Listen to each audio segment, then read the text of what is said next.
Hello students, आज हम पढ़ेंगे क्लास 10th यूपी बोर्ड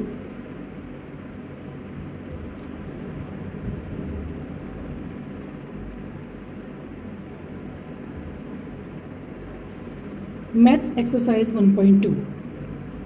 1.1 में मैंने आपको यूक्लिड विभाजन प्रमेय के द्वारा एलसीएम और एचसीएफ यानी कि लासा और मासा निकालने सिखाए थे। अब नेक्स्ट एक्सरसाइज क्या है उसके बारे में थोड़ा सा समझ लेते हैं। इसमें आपने 6, 7, 8, 9 तक जो क्वेश्चन किए होते हैं गुणनखंड करके आपको संख्याओं के जो है ना गुणनखंड ज्ञात करने होते हैं, फैक्टर जिनको हम बोलते हैं। तो यहाँ पर क्या है क्वेश्चन, पहला स्टार्ट करते हैं। फर्स्ट क्वेश्चन है अभाज्य गुणनखंड के गुणनफल के रूप में व्यक्त करो। यहाँ पर क्वेश्चन में आपको कुछ संख्याएं दी गई हैं, उनको आप अभाज्य गुणनखंड, पहली जो पॉइंट है वो है आपका अभाज्य गुणनखंड। अभाज्य गुणनखंड क्या होते हैं?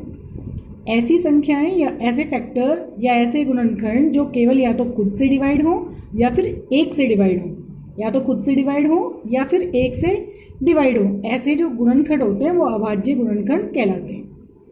देखते हैं क्या है। पहले नंबर है आपको 140, 2 से मैंने इसको भाग किया 70, फिर 2 से भाग किया 35, फिर 2 से भाग नहीं होगा 5 से भाग किया 7, 7 से भाग किया 1। तो अब इसको हम कैसे लिखेंगे? आपने छोटी क्लासेस में भी ये क्वेश्चंस किए हैं। 140 यहाँ पे रखा, इसके बाद जो जो इसके गुणनखंड आए हैं उनको हमने मल्टीप्लाई में लिख दिया। इसके बाद आप चाहें तो इसको घात के रूप में भी लिख सकते हैं। तो 2 गुना 2 गुना 5 गुना 7 या 2 की घात 2 गुना 5 गुना 7, ये आपका आंसर हो गया है। तो इसके जैसे आप क्वेश्चन कर लेंगे, प्रैक्टिस क्वेश्चन दिए मैंने, तो इनकी प्रैक्टिस आपको जरूर करनी है। जो समझ नहीं आएगा वो आप पूछ सकते हैं। 156 ये नंबर सारे ये है, ये सब। इसके बाद एक क्वेश्चन आता है इस चैप्टर में, निम्नलिखित युग्मों के एचसीएफ तथा एलसीएम ज्ञात करो तथा इनकी जांच करो कि दो संख्याओं का गुणनफल उनके एचसीएफ और एलसीएम के बराबर होता है। क्या करना होता है इस तरह के क्वेश्चंस में? पहले आपको इनका एचसीएफ और एलसीएम यानी कि मासा और लासा ज्ञात करना होता है। उसके बाद आपको ये बताना होता है, प्रूव करना होता है, एक थ्योरम है या एक वर्डिक्शन है या एक रूल है, नियम है कि दो संख्याओं का गुणनफल हमेशा उन संख्याओं के मासा और लासा के बराबर होता है, गुणनफल के बराबर होता है। यानी कि दो संख्याओं का गुणनफल हमेशा बराबर होता है एचसीएफ गुना एलसीएम के। तो ये हमें प्रूव भी करना है, सिद्ध भी करना है। देखिए क्या है क्वेश्चन, 26 तथा 91 या 26 तथा 91। तो हम क्या करेंगे, एचसीएफ निकालेंगे फैक्टर विधि से। 26 का फैक्टर कर लेंगे, गुणनखंड कर लेंगे 2 गुना 13, 91 का गुणन कर लेंगे 7 गुना 13। जो कॉमन पार्ट है वही आपका एचसीएफ है, ये एचसीएफ 13 आ गया है। इसके बाद एलसीएम निकाल लेंगे, एलसीएम वही आपका गुणनखंड विधि द्वारा 2 से 13, 2 का टेबल 91 यानी कि 91 में नहीं जाता है तो नहीं करेंगे, जिससे चलेगा टेबल उसी से चलाएंगे। अब 7 का टेबल 13 में नहीं जाएगा, 91 में 13 बार चला जाएगा। अब 13 तो आपका एलसीएम आ गया है 2 गुना 7 गुना 13। मल्टीप्लाई करेंगे 2 से 14, 14 गुना 13 182। क्या प्रूव करना है? हमें प्रूव करना था, सिद्ध करना है दो संख्याओं का गुणनफल बराबर होता है मैं से गुना लय से। मान लो दो संख्या हमारी, पहली ए है दूसरी बी है और एचसीएफ एलसीएम हमारे पास है। तो हमने क्या किया, ए हमने 26 मान लिया, बी हमने 91 मान लिया, एचसीएफ हमारा हल करके आया था 13, एलसीएम हमारा आया है 182। मैं इनकी गुना करूंगी तो 2366 आता है गुना करने पर, आप भी चेक कर लें। ये गुना करने पर भी इतना आता है। तो इस तरीके से हमने ये सिद्ध कर दिया है कि हाँ, दो संख्याओं का गुणनफल हमेशा उन संख्याओं के मासा और लासा के गुणनफल के बराबर होता है। अब इस पर आधारित भी आपको कुछ क्वेश्चन दिए हुए हैं, 510 और 92, 336 तथा 54। इसके द्वारा आप इस विधि के द्वारा आप इन सवालों को हल करेंगे। प्रश्न नंबर 3 क्या है, अभाज्य गुणनखंड द्वारा निम्नलिखित पूर्णांकों के एचसीएफ तथा एलसीएम यानी कि मासा और लासा ज्ञात करो। गुणनखंड, अभाज्य गुणनखंड मैं आपको बता ही चुकी हूँ, यानी कि एक संख्या दी हुई है आपको 12, 15 तथा 21, दूसरी है 17, 23 तथा 29। तीसरी है 8, 9 तथा 25। मैं एक सॉल्व कर देती हूँ, उसके बाद आप कर लेंगे। अभाज्य गुणनखंड, पहले हम निकालेंगे इनका एलसीएम, यानी कि तीनों संख्याओं को हमने इस तरीके से रखा और जिस जिसका पहाड़ा चलता जाता है, टेबल चलता जा रहा है, उसके अकॉर्डिंग हमने इसको काटते हुए चले गए। 2 का टेबल हमने 12 में पढ़ा 6 बार, 15 में नहीं चलेगा, जो का 2 रख देंगे, 21 में नहीं चलेगा, उसको भी जो का 2 रख देंगे। फिर 2 का 6 में 3 बार चल जाता है, बाकी 2 संख्याओं में नहीं चल रहा, तो उनको हमने ऐसे ही रख दिया। फिर 3 का पहाड़ा हमने पढ़ा, टेबल पढ़ा, 3 में ही चलेगा, 15 में 5 बार, 21 में 7 बार। अब 5 में 1 बार, फिर 7 का 1 बार। तो ये आपका एलसीएम हो जाएगा 2 गुना 2 गुना 3 गुना 5 गुना 7। इनकी गुणा करने पर आपका आएगा 420। कितना आएगा? 420। तो लासा आ गया, एलसीएम आ गया आपका 420। अब इन्हीं संख्याओं का हम एचसीएफ कैसे निकालेंगे गुणनखंड विधि से? 12, 15, 21। पहले 12 के गुणनखंड कर लेंगे, 2 गुना 2 गुना 3, फिर 15 के कर लेंगे 3 गुना 5, फिर 21 के करेंगे 3 गुना 7। दोनों में जो कॉमन संख्या है वही आपका एचसीएफ होता है तीनों संख्याओं में। तो यहाँ पे 3 है, तो एचसीएफ आ गया आपका 3, यानी कि एचसीएफ इन संख्याओं का 3 है और एलसीएम आपका 420 है। अब इसी के आधार पर आपको वो जो पीछे क्वेश्चंस दिए हुए हैं उनको करना है। मैंने क्वेश्चन अपडेटेड किए हैं बैक पे, तो आप एक बार देख लेंगे। इसके बाद अगला क्वेश्चन है एचसीएफ 306 657 बराबर 9 दिया है, तब एलसीएम 306 657 ज्ञात करो। क्या कह रहा है क्वेश्चन? ये 2 संख्याएं दी हुई है हमारी 306 और 657, जिनका एचसीएफ 9 दिया है और हमें एलसीएम निकालना है। आपको पता है मैंने अभी एक क्वेश्चन समझाया था, 2 संख्याओं का गुणनफल बराबर मासा गुणा लासा। उसी के आधार पर हम इसी फॉर्मूले को लगा करके इसको सॉल्व कर लेंगे। पहली संख्या ए 306 मान लेते हैं, दूसरी संख्या 657 मान लेते हैं। एचसीएफ हमारे पास 9 है, एलसीएम हमें ज्ञात करना है। क्या करेंगे?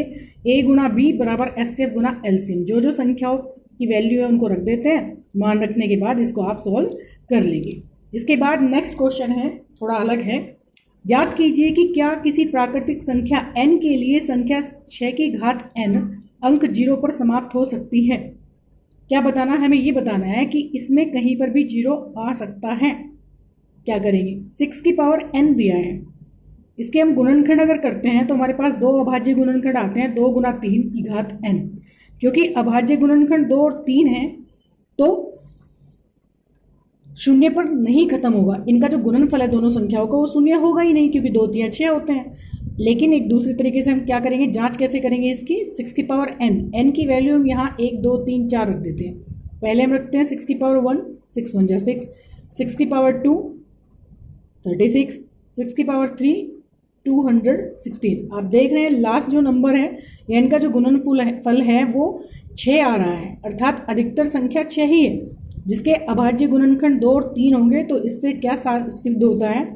इससे सिद्ध होता है कि 6 की पावर n का गुणनफल शून्य नहीं होगा।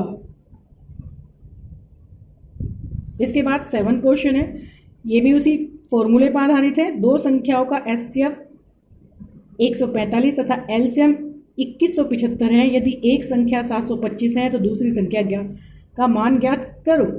बस आपको वही फॉर्मूला लगा देना है, सूत्र यूज करना है, ए गुना बी बराबर एचसीएफ गुना एलसीएम।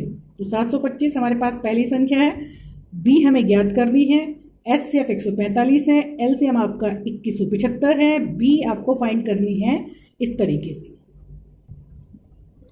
इस तरीके से लास्ट एक्सरसाइज में उसी तरह के कुछ क्वेश्चंस थे। ये चैप्टर के जो एक्सरसाइज हैं वो थोड़ी छोटी छोटी हैं। अब एक वेरी वेरी इंपॉर्टेंट क्वेश्चन हर साल दोनों ही पैटर्न में, चाहे वो सीबीएसई हो चाहे वो यूपी बोर्ड हो, जब से सिलेबस सेम हुआ है तब से ये क्वेश्चन बड़ा फेमस है। आपने 9th में भी पढ़ा होगा। सिद्ध करो √2 या √3, √5, √7, √11 या 1/√2 या 1/√3 एक अपरिमेय संख्या है। इस एक्सरसाइज में 1.3 में हमें केवल यही क्वेश्चंस दिए हैं जो प्रूव करने हैं। तो मैं एक क्वेश्चन इसका समझा देती हूँ, उसके बाद आप बाकी के क्वेश्चन खुद करेंगे। क्या करना है? सिद्ध करो √2 एक अपरिमेय संख्या है। लिखने में इसमें बहुत सारे प्रोसीजर आते हैं, लेकिन आप उसे ध्यान से सुनेंगे और समझेंगे तो आप आसानी से कर लेंगे। बहुत आसान सा तरीका क्या दिया है? √2 एक अपरिमेय संख्या है। इसको हल करने के लिए हम क्या करेंगे? हम इसके अपोजिट, यानी कि जो हमें बोल रहा है कथन, अपरिमेय हम इसके अपोजिट करके चलेंगे। क्या करेंगे, माना √2 एक परिमेय संख्या है, हम इसको क्या कर लेते हैं, परिमेय संख्या मान लेते हैं, रेशनल नंबर मान लेते हैं। अब रेशनल नंबर की कंडीशन क्या होती है, √2 equal to p upon q. आपको मैंने रेशनल नंबर के बारे में कंसेप्ट समझाई है पहले ही जो एक्सरसाइज की रिव्यू दिया था उसमें। तो p अपॉन क्यू हमने मान लिया √2, जहां पर q की वैल्यू 0 के बराबर हो ही नहीं सकती। किस कंडीशन में, जब हम इस संख्या को परिमेय मान रहे हैं, यानी कि रेशनल नंबर अगर हम मान रहे हैं तो q की वैल्यू कभी 0 नहीं होनी चाहिए। अब क्या करेंगे, इससे क्या प्रूव हो रहा है, यहाँ से क्या दिखाई दे रहा है, ये दिखाई दे रहा है कि √2 इक्वल टू पी अपॉन 1 से हमने इसको डिवाइड कर दिया। क्यों किया, क्योंकि p और q का कोई और फैक्टर है ही नहीं। 1 1 होगा जो दोनों का सहभाज्य फैक्टर है, यानी कि एक को प्राइम नंबर है। तो ये किसके बराबर हो जाता है सॉल्व करने पर, सपोज करो ए बी के बराबर हो जाता है। तो √2 इक्वल टू ए बी या √2 equal to p upon q, हमारी ये दो कंडीशंस आ जाती हैं। पहली कंडीशन ये होगी है। अब क्या करेंगे, क्रॉस मल्टीप्लाई कर लेते हैं इनकी, दोनों की क्रॉस मल्टीप्लाई करके a इक्वल टू √2 बी। अब यहाँ पर क्या करेंगे, हम दोनों ओर का वर्ग कर देते हैं, स्क्वायर कर देते हैं। स्क्वायर करने पर आपको क्या मिलेगा, a² equal to 2b², first second condition. अब आप देखें तो इसके फैक्टर भी आपके 1 और 2 इंटू b² आता है। अब आपको मैं एक थ्योरम बताई थी मैंने चैप्टर शुरू करने से पहले ही, एक तो बताई थी आपको कि यूक्लिड एल्गोरिथम है, एक दूसरी थी मूलभूत प्रमेय, है ना। ये क्या थी, ये थी कि अगर कोई संख्या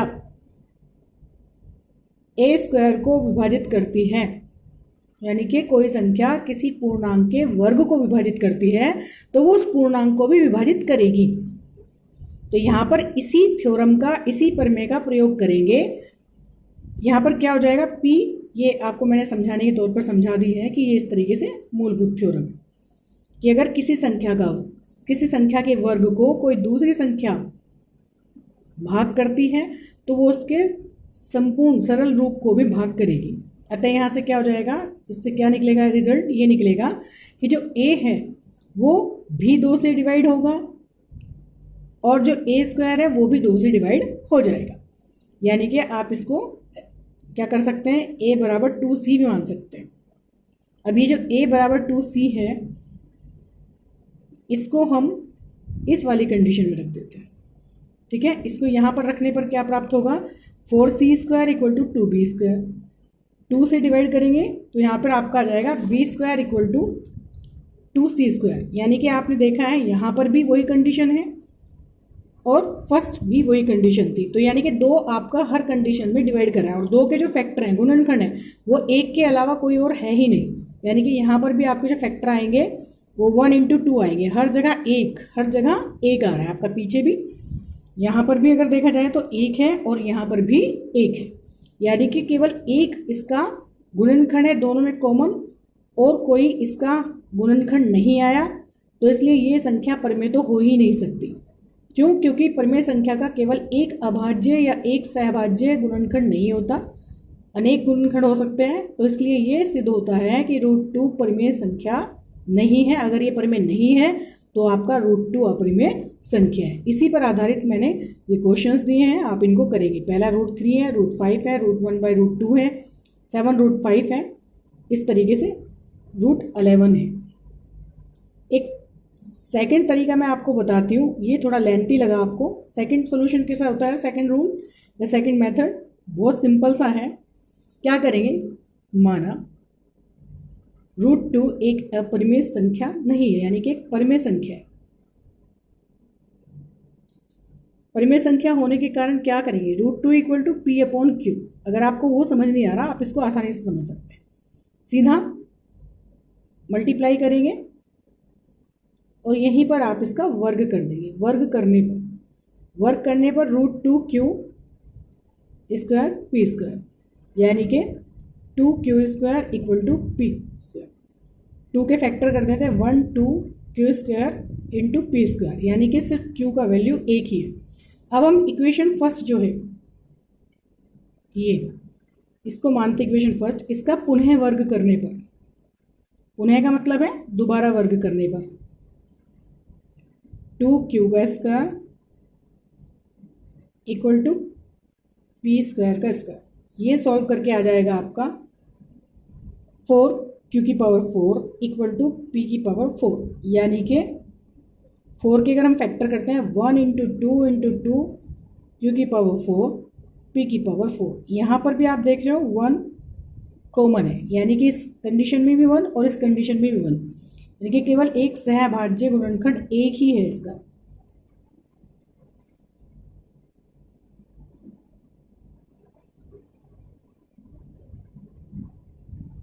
केवल एक। अतः यह परिमेय संख्या नहीं है, तो ये एक अपरिमेय संख्या होगी। एक छोटा सा रिज्यूम, एक छोटा सा सोल्यूशन ये भी हो सकता है। जो मैंने इतना लिख के समझाया है वो आपका मेथड ही है, जो बुक्स में आपका मेथड दिया है। बाकी आप इसको समझने के लिए इस तरीके से भी कर सकते हैं। ओके, और अब आप सारे क्वेश्चंस को अच्छे से कर लेंगे। अगर नहीं समझ में आएगा तो आप कांटेक्ट कर सकते हैं, आपको सॉर्ट आउट की जाएगी सारी प्रॉब्लम।